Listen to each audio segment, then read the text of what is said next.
Hi, I'm Alice Santiago of SASEM Iloilo Caregiver Batch 2282. In this return demonstration, I will show you different kinds of bed mobility. What is bed mobility? Bed mobility means the ability of an individual to move to or from a lying position, turn from side to side, or otherwise position the body while in bed or alternative sleep furniture. Bed mobility, moving from one bed position to another, includes rolling, scooting and supine, moving between supine and sitting and scooting on the edge of the bed. Bed mobility is valuable in and of itself because it increases mobility and functional independence. When done correctly, it also provides a sound basis for out-of-bed mobility.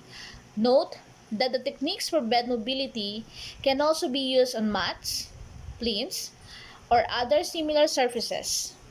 Mobility: scooting up, scooting down, laterally, rolling, supine to sitting, and sitting to supine.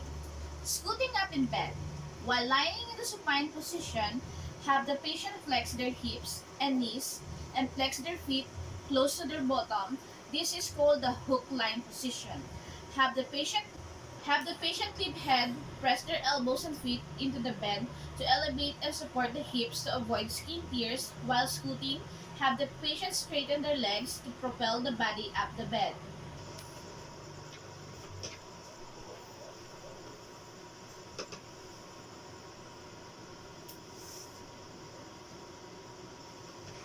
Scooting down in bed. Have the patient return to the hook line position with the legs only slightly flexed and shoulders.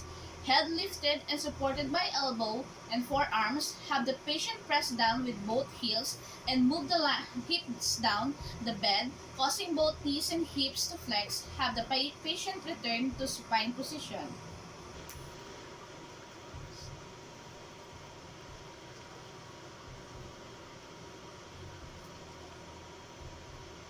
Scooting laterally in bed.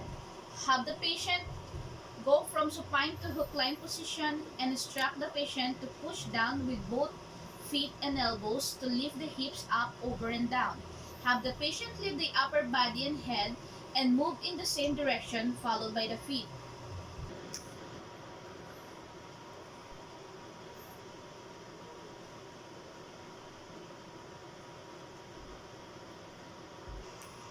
Rolling in bed. Have the patient abduct the arm in the direction they have turning and then the opposite leg, have them turn their eyes and head towards the abducted arm, then reach across the body and use the foot of the bent leg to push the trunk into the sideline position.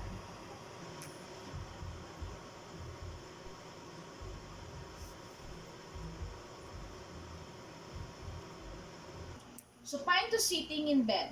Have the patient roll from supine to sideline position. Once in the sideline position, have the patient move both legs off the edge of the bed.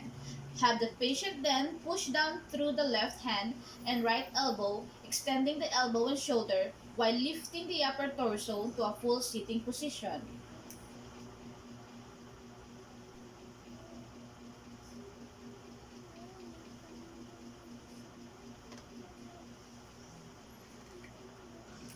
Sitting to supine in bed. From a sitting position, have the patient place both hands on the side where the patient will be transitioning to. The patient will then progressively lower their torso while placing their legs onto the bed in the sideline position, then have the patient carefully roll to the supine position.